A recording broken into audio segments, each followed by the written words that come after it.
Well, if you had told me that I was going to start a vlog by fitting a handle to a toilet seat, I'd never have believed you. And I'm probably right in thinking that if somebody asked you if you would watch a vlog of somebody fitting a handle to a toilet seat, you wouldn't watch it. And here you are. So I've just picked up a couple of brushed nickel handles that I shall be installing on the toilet seat, just like so, because I just find them, in a strange way, even though it makes no logical sense, more hygienic and just a little bit nicer to grab the handle rather than the actual seat as I'm lifting it up. And they look quite cool as well. So these are actually designed for Burlington toilet seats. This isn't a Burlington toilet seat, this is actually a Remarkable toilet seat, that is the brand. It took a long time for this to arrive actually, because I got our toilet seat to have nickel soft closers on them, and apparently that took a little bit of time to get them, so we did wait a little bit of time for this toilet seat, but it is here. I much prefer this wooden seat to the black one that was previously installed in here. And I need to work out where I want to position this because, as I mentioned, it isn't exactly designed for this toilet. So I think roughly going to come off on the side, and I guess I can't really go wrong. I just sort of want it to be, so that is either side of there. Let me just look at the instructions and see if they have a suggestion.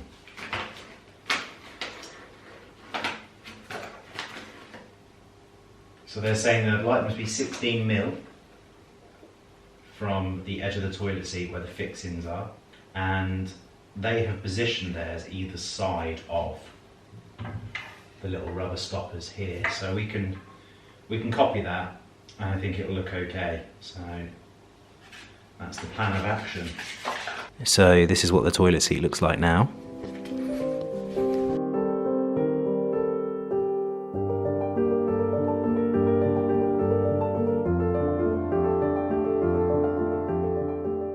So now the first one's been fixed, it's time to fix the second one, which I'm still not sure how I feel about filling my toilet so much, but here we are.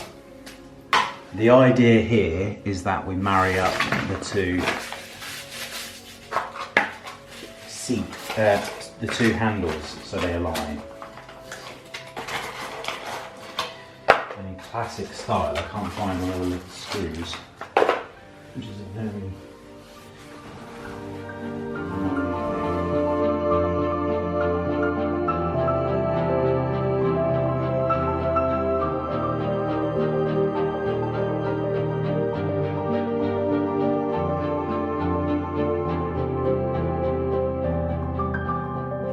Well, it obviously goes without saying that I think that these toilet seats look nicer with the handles on, which is why I purchased them in the first place.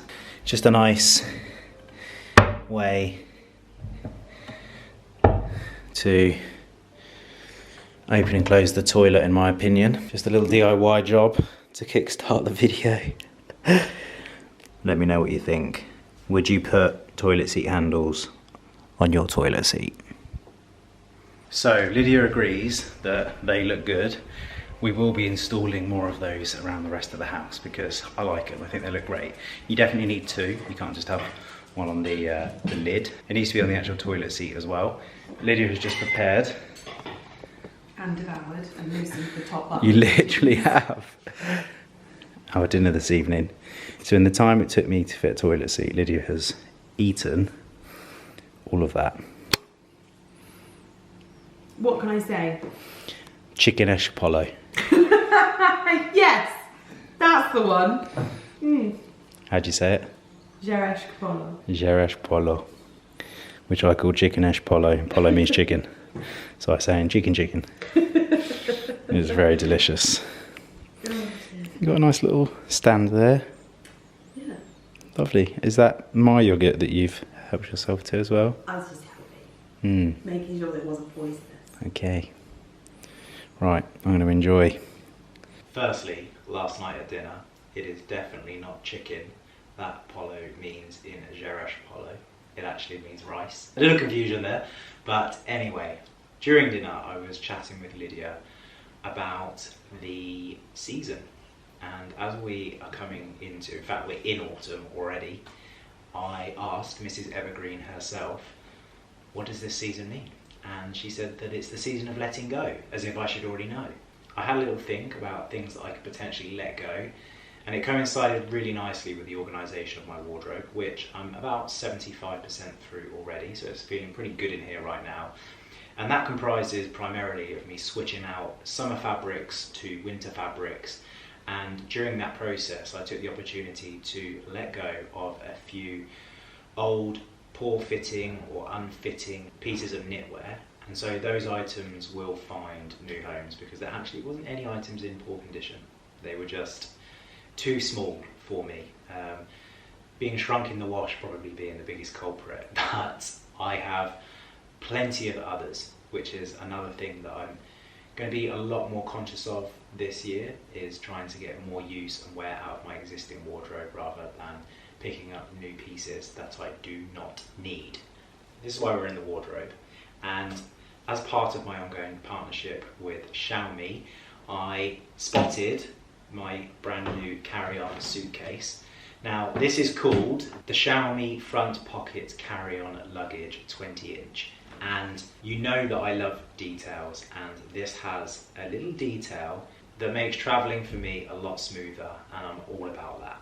The clever part, and the reason why I wanted to share this with you before it gets stored away during my wardrobe tidy up, is this front compartment that you can see just here. Now, I don't know about you, but access and functionality are at a high priority when it comes to travelling, because the process can be stressful enough as it is, with changing flight times and gates and so on. So I just want to be able to access the items that I need efficiently, and also be able to put them away so they're not in my hands constantly either. And a accessible front compartment does exactly that. So I know it may sound like a very simple addition, but it's literally game changing. I can think of a number of moments through that small process of boarding a plane where having fast access to a compartment like this comes in handy. I personally love to use this to store my laptop. It can store a 15-inch laptop, it's got padded compartments.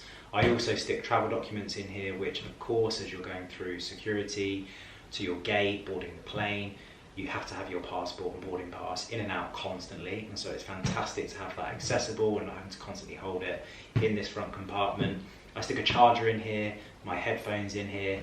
When I'm boarding a plane, I really like to take my laptop, headphones and occasionally a charger lead out onto the seat with me, and there's nothing worse than getting on a plane, there's a queue of people waiting to get past, and you're opening up your suitcase and everyone can see inside, and you're trying to grab out what you need.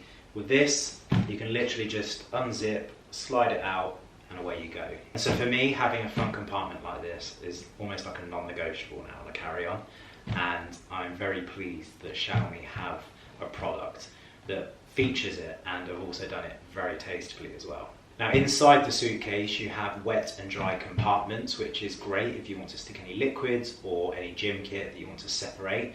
So it's really nice to have that separation inbuilt into the case. It's also made from polycarbonate, which means that it feels nice and tough, but it's also lightweight, which is important because airlines are getting stricter with weight distribution, and so having a light suitcase I think is very important. And the wheels on this thing are super smooth, which again seems like a small little thing, but when you're pushing these around terminals it definitely makes a difference to have a nice smooth operating wheel. And honestly, with the price point of this suitcase, you can't go wrong. It has everything and more that you need. I don't know if I've mentioned, but it also has 2 lockable compartments here on the suitcase, so if you do want to add a little bit of security as well, you can. As always, if you'd like to find out more information on the suitcase, I'll leave the relevant links in the description box down below. Now the renovations in the basement are underway, I have been slowly chipping away at installing the faceplates, the electrical faceplates that is, around the house. We've gone for a antique brass finish and they are a flat plate. Now today I'm going to be taking on the task of doing a 6-gang grid switch, but this is a modular switch, so I'm going to be doing mostly dimmers and then one toggle. So I'm building the switch plate up, but in my whole 11 years of being an electrician, I never came across a company that created a particular back box to fit their faceplates. It's a little bit ridiculous in my opinion, not very user friendly, but the first task of today is to install this unique back box to fit the faceplates on. That will require me essentially to pull out all of the cables and the existing double back box that's on the switch that's here at the moment, and then this will house the new modules that you can see here. They will screw into the back box like this, and then on to these modules I'll then install the dimmers one by one over the top, and this gives me the ability to be able to mix between toggles and dial dimmers. So it just gives a little bit more flexibility depending on the requirements of your switching. We won't get too much into it, but you have two-way intermediate switching and also you have different power outputs depending on what you're doing. So it just gives a little bit of flexibility. So my task today is to tackle this particular switch out, and it's going to take a little while because, as I said, a bit of work involved just to remove the old back box and put the new one in, and then there's probably going to be a little bit of remedial work where I have to repair the wall because no doubt it'll be slightly damaged as I'm pulling out the old box. So we're going to get stuck into it. It's one of the perks of knowing the trade, of being able to utilise my past skills at home. It certainly keeps my hand in it as well. So we're going to get stuck in. I also have a single toggle switch to swap over as well, which I'll do possibly first actually, because that'll be a lot quicker and easier. And you can see one go on and then I'll get stuck into doing the bigger job. I have actually just finished doing the understairs cupboard, so there's a little toggle switch here just behind me, and they look quite nice. Toggle switch, and it's on a flat plate and it's screwless, so looks really smart. And we're just going to be working our way throughout the property actually, installing these so the whole house will have the same face plates throughout. So this is what we're dealing with today. We have the 6-gang switch, which was what I was just showing you to the right, and then the single rocker switch to the left. So I'm going to get busy taking those out and switching them over, because obviously we're going to be doing isolation. The lights are going to be going off, so I've popped a softbox light from the studio work, and that will give me sufficient light from the sockets to be able to work safely on switching these over today. And as you can see on the stairs, I have all of the bits that I need to create my switch and get busy with today's task. So I'm gonna grab my tools and we'll get cracking. So this here is called earth sleeving, and we use this to put over the copper wire, which is the cable that's used for our safety. Earths the electricity and ensures that we create a safe electrical install.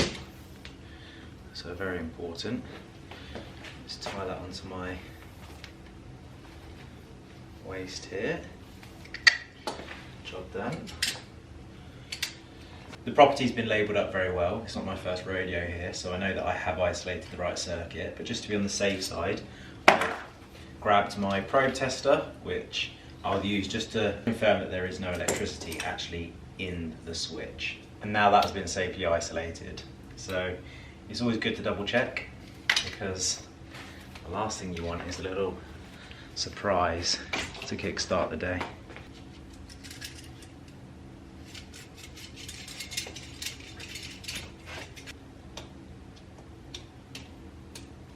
So that was nice and easy, because firstly it's a single switch, and secondly we don't have to change the back box.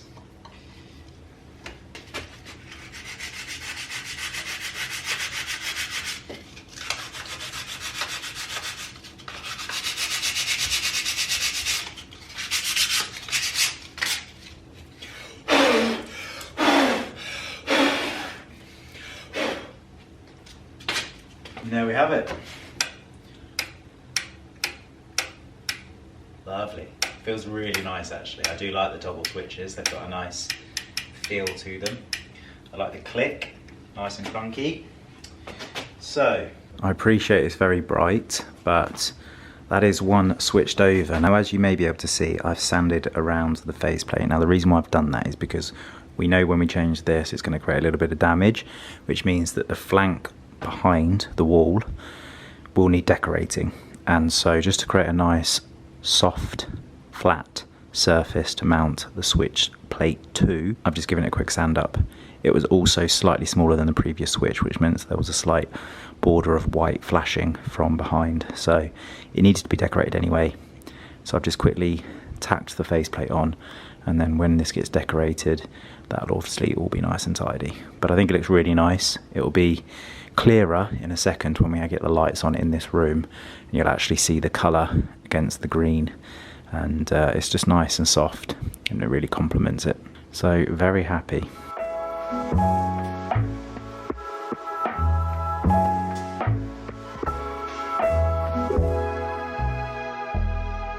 So just as a little memory note, I've just wrote down how it's currently being switched, and then if we take a look at the switch itself, I've now tested to make sure that this has been properly isolated. Just look at the carnage that's going on in there. So we're going to tidy this up, and we're going to take this metal box out the back, but this is going to keep me busy for a little while. I need to make sure I label it correctly, so when I reconnect this, there isn't any confusion as to what's going where, because you'll notice that all of the blues go together. That's the neutral.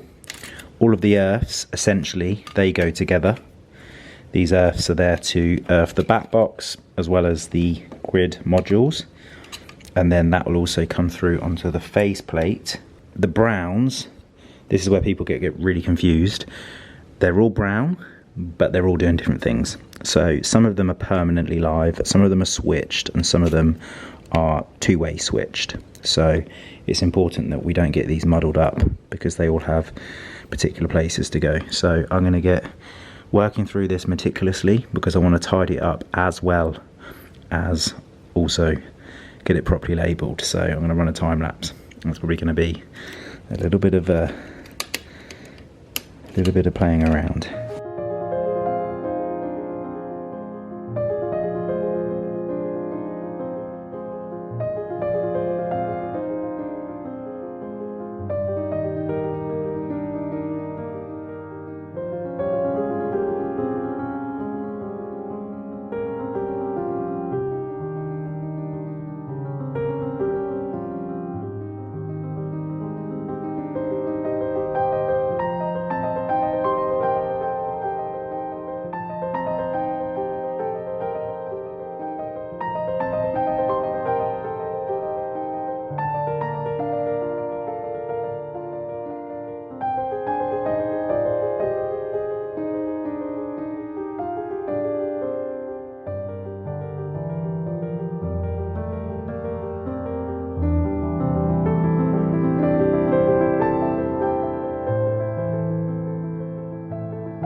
Well, there you go.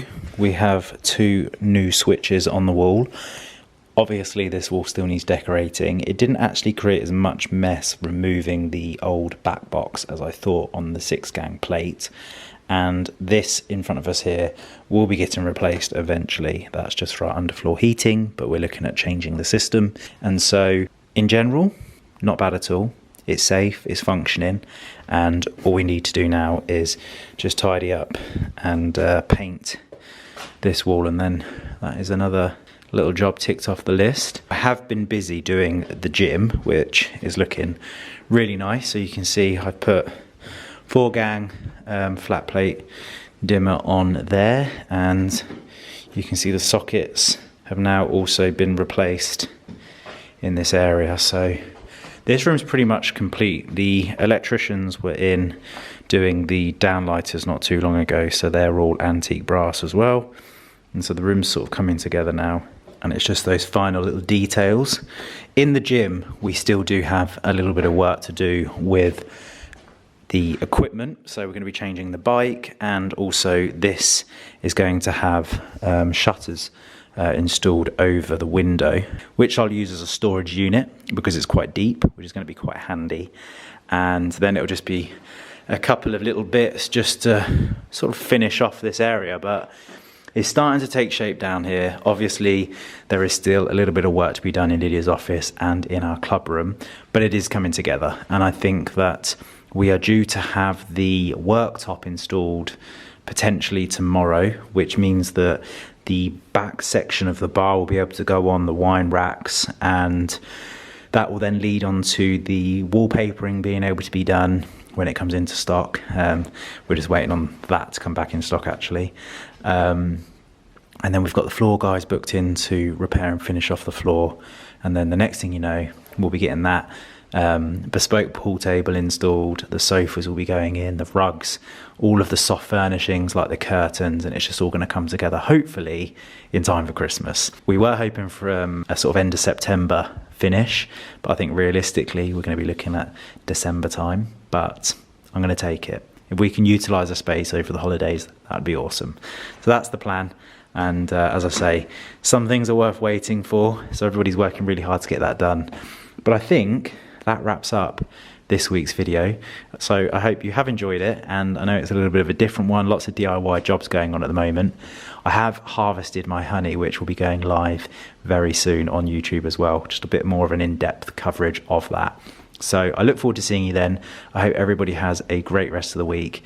Take care, and I'll see you on the next one.